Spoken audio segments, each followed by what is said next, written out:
Anasema kuhusu uchaguzi. Hii hapa ni katiba ya nchi yetu. Ibara ya 8 inasema hivi: Jamhuri ya Muungano wa Tanzania ni nchi inayofuata misingi ya demokrasia na haki jamii, na kwa hiyo wananchi ndio msingi wa mamlaka yote, na serikali itapata madaraka na mamlaka yake yote kutoka kwa wananchi. B, lengo kuu la serikali itakuwa ni ustawi wa wananchi. C, serikali itawajibika kwa wananchi. Sasa tunaposema wananchi ndio msingi wa mamlaka na madaraka yote, maana yake ni kwamba badala ya wewe, mimi, mtu wa Tarime na mwingine kwenda bungeni tukajiwakilishe, hakuna ukumbi wa kutosha kutubeba. Tunateua mtu mmoja kwa niaba yetu aende bungeni. Kwa sababu wote hatuwezi kuwa marais, tunateua mtu mmoja awe rais, asimamie rasilimali zetu kwa niaba yetu. Ndio maana ya katiba kusema hivyo. Ndio maana ya katiba inasema wewe ndio msingi wa mamlaka, na lengo la serikali itakuwa ni ustawi wako, ustawi wa mwananchi. Serikali itumie rasilimali zetu kufanya muishi vizuri. Ustawi maana yake ulale sehemu nzuri, upate chakula, utibiwe vizuri, watoto wako wasome vizuri. Leo tunazungumza Arusha, miaka 63 baada ya uhuru wa nchi yetu, kwenye nchi ambayo imejaliwa rasilimali za kila aina. Ukianzia ukanda wa Pwani, Dar es Salaam, unakutana na bandari ambayo ina kilomita 1600 kutoka Mtwara mpaka Tanga, na nautical maili 200 kuingia ndani. Tuna misitu. Mbuga ya Seru ni mbuga kubwa kuliko zote dunia nzima, iko ukanda wa Pwani. Ukienda Lindi na Mtwara, unakuta mpaka kule Ruangwa, unakuta dhahabu, unakuta kopa zinazotumika kutengeneza nyaya za umeme. Kopa inatoka Tanzania. Huo ni ukanda wa Pwani, na mambo mengine mengi tunayoweza kuzungumza mpaka kesho asubuhi. Ukija ukanda wa kaskazini, unakutana na mlima mrefu kuliko yote Afrika, wa pili duniani. Unakutana na madini ya Tanzanite ambayo hayapatikani kwingine kokote duniani isipokuwa Tanzania. Ukienda ukanda wa Ziwa, na hapa ukanda wenu pia, unakutana na mbuga ambayo iko kwenye maajabu 7 ya dunia, Ngorongoro. Hizo ni rasilimali ambazo Mwenyezi Mungu ametuwekea hapa. Ukienda ukanda wa Ziwa, ukianzia kule kwetu Tarime, unakutana na dhahabu. Nenda Geita ni dhahabu, nenda Kahama ni dhahabu, nenda Nzega ni dhahabu. Kila kona ya nchi hii ni dhahabu. Tanzania ni nchi ya 3 kwa kuwa na dhahabu nyingi kwenye dunia hii. Na leo nilipokuwa naangalia bei ya dhahabu, kwa gramu moja ya dhahabu ni shilingi 290.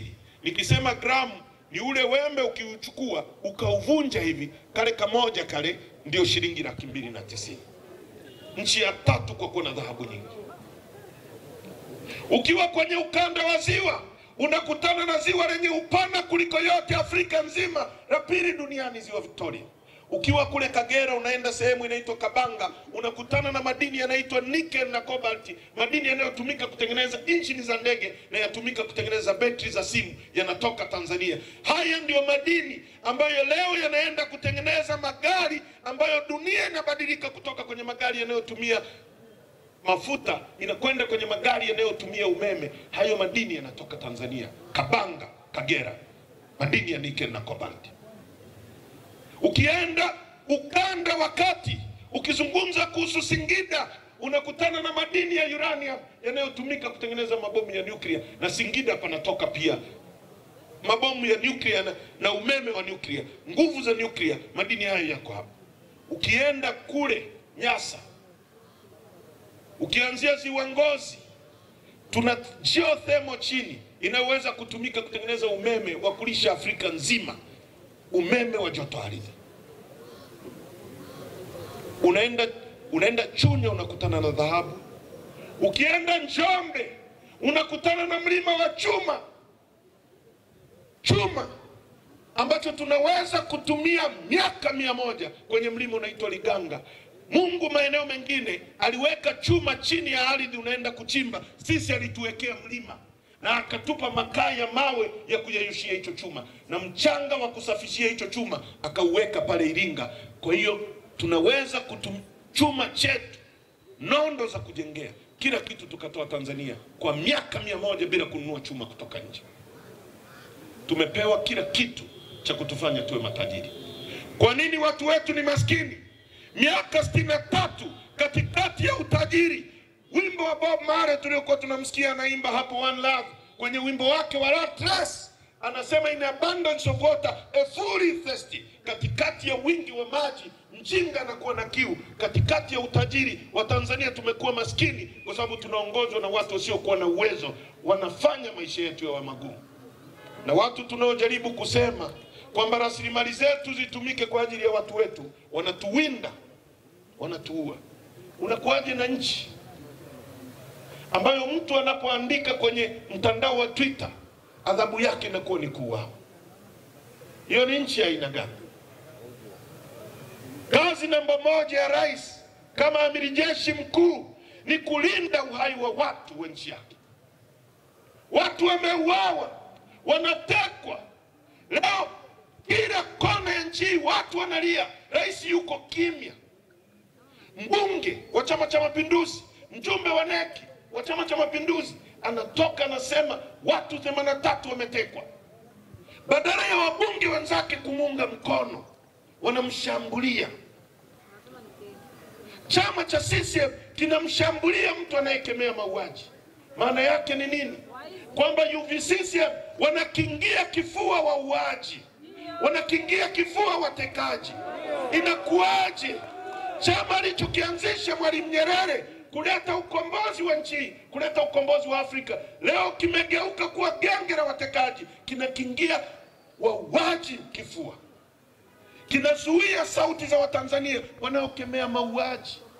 Ndugu zangu, watu wa Arusha, dunia hii hakuna kitu cha thamani kuliko uhai wa mtu.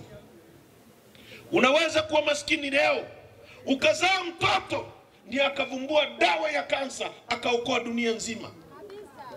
Ndege unayoiona ni fikra za mtu mmoja. Speaker tunazotumia ni thinking ya mtu mmoja. Kamera tunazotumia, kila kitu duniani kimevumbuliwa na mtu mmoja. Unajuaje kama Mdude Nyagali angezaa mtoto ndio avumbue dawa ya ukimwi iokoe dunia nzima hii? Anapouawa mtu, anapopotezwa mtu. Ndio maana Israeli mtu mmoja wa kwao akitekwa, nchi inasimama kwenda kumfuata, kwa sababu mtu thamani yake hailinganishwi na kitu chochote. Inawezekanaje? Tunaishi kama kuku, haujui kesho yako, katika nchi ambayo tunaambiwa tuna rais. Hotuba ya mambo ya ndani ya nchi bungeni inageuka kuwa hotuba ya kuzungumza kuhusu rais, kwamba wabunge wanamlinda rais asisemwe. Polisi wetu hawa askari, sisi hatuna ugomvi nao, hasa hao wadogo. Tuna ugomvi kwa sababu wanatumika, lakini personal kama chama hatuna ugomvi nao, kwa sababu polisi ni a noble profession, ni kazi takatifu. Kwenye dunia nyingine wanawaita men in uniform. Akiingia kwenye gari akakuta siti moja, wewe unamsimama unampisha yeye akae, kwa sababu risasi ikipigwa hapa, wakati sisi tunakimbia hivi kwa maisha yetu, yeye atakimbia kufuata risasi ili atulinde sisi. Wamekula kiapo cha kutulinda. Leo Wizara ya Mambo ya Ndani badala ya kujadili kuhusu pension ya askari, badala ya kujadili kuhusu mshahara wa askari, mbunge wa viti maalum, badala ya kujadili kuhusu maisha ya askari, analipwa mshahara milioni 18 mbunge. Askari analipwa shilingi 400,000 ambayo posho ya mbunge kwa siku ni shilingi 600,000. Wanakwenda kujadili kuhusu mama na tukano. Hawa watu ambao wana